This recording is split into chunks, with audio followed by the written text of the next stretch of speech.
जय भारत. आपण आहोत दक्षिण भारतातल्या अत्यंत सभ्य, सुसंस्कृत आणि अत्यंत जगभरात एकेकाळी फेमस असणाऱ्या नगरीमध्ये, हम्पी नगरी. ही अनेक राजे महाराजांच्या राजवटी खालून त्यांच्या राज्यव्यवस्थेचा भाग राहिलेली आहे. आपण सातवाहनांचे देखील इथे छोटेसे अवशेष बघतो, जे इसवी सनाच्या दुसऱ्या तिसऱ्या शतकातले राजवटी होत्या. त्यानंतर चालुक्य, त्यातल्या त्यात पुलकेशी यांनी या हम्पीला फार मोठं राजधानीचं केंद्र बनवलं आणि त्यांच्या एकूण राजवटीचं मुख्य केंद्र हे राहिलं. जगातल्या बहुतांश त्या काळातल्या सगळ्या संस्कृतीशी व्यापार इथून व्हायचा. इथे नदी किनाऱ्यावर असणाऱ्या भव्य बाजारपेठा, खरं तर कुठल्याच राजेशाहीच्या उरलेल्या अवशेषात एवढ्या मोठ्या बाजारपेठा कुठेच नाहीयेत भारतामध्ये. इतक्या मोठ्या बाजारपेठेचं हे केंद्र. जसं बदामीच्या चालुक्यांच्या ताब्यात हे सुरुवातीला राहिलं, त्यानंतर वातापीच्या चालुक्य त्यांच्याही ताब्यात हे राहिलेलं आहे. कल्याणीचे चालुक्य त्यांच्याही ताब्यात हे राहिलेलं आहे. पुढे राष्ट्रकूट असतील, यादव असतील, अनेक राजांच्या राजवटी खालून हे केंद्र गेलं, हे ठिकाण गेलं. त्याबद्दल अत्यंत सुंदर मांडणी करणारं पुस्तक आहे लॉर्ड्स ऑफ डेक्कन. हा लेखक आहेत अनिरुद्ध कनिसेट्टी, त्यांचं हे पुस्तक आहे. आणि जो अंधारमय कालखंड ठेवलाय, ज्याच्यावर कोणीच फारशी चर्चा केली नाही, ते इसवी सनाच्या दुसऱ्या तिसऱ्या शतकापासून 15व्या शतकापर्यंत मोठ्या एका दुर्लक्षित भागावर चर्चा करणारे पुस्तक आहे. विशेषतः इसवी सनाच्या 6व्या शतकापासून 11व्या-12व्या शतकातल्या सगळ्या राजवटींची थोडक्यात माहिती देणारं हे पुस्तक आहे. खरं तर आपल्याला 9व्या-10व्या शतकानंतर झालेल्या परकीय आक्रमणांचाच इतिहास सांगितला जातो आणि त्याचा वापर भांडण लावण्यासाठी केला जातो. पण स्वकीय भारतीय एकाच वंशाची, द्रविड वंशाची राजे महाराजे अत्यंत क्रूर पद्धतीने लढाया खेळत असत.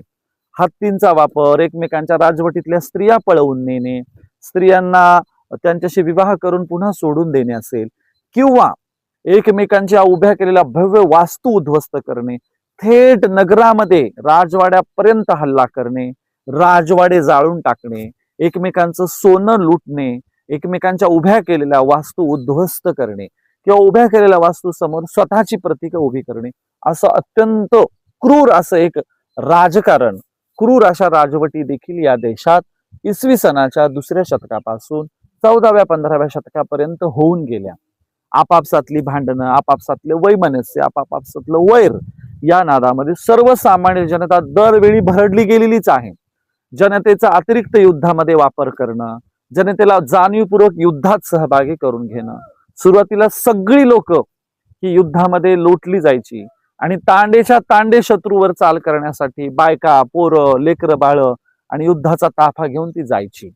म्हणजे इकडच्या दख्खनच्या राजांनी यमुनेच्या पलीकडेपर्यंत, गुजरातच्या पलीकडेपर्यंत राज्य केलेलं आहे, तिथपर्यंत हल्ले केलेले आहेत.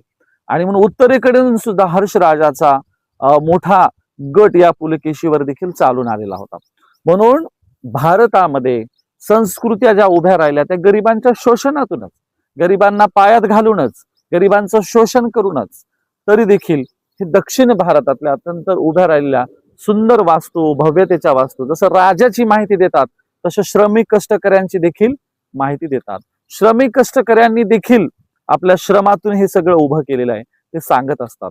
श्रमिकांच्या, कष्टकऱ्यांच्या शोषणातून, श्रमातून, त्यांच्या गाळलेल्या घामातून ह्या कलाकृती उभ्या राहिल्यात.